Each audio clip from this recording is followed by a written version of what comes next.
Гэхдээ энэ дугуйгаар хаа хүртэл явж чадах уу?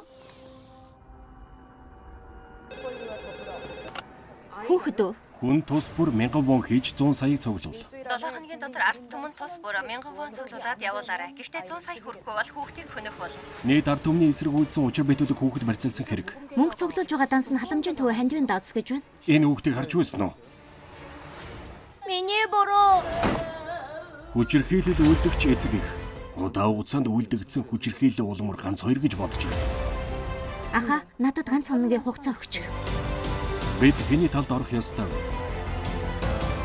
Үнэхээр замал байвал хаашаа чамаагүй явж болох уу? Явмаар байна. Чиний талд ор. Бура энэ хорвоогийн хамгийн жаргалтай хүн байгаас. Надад хэлэх юм байна.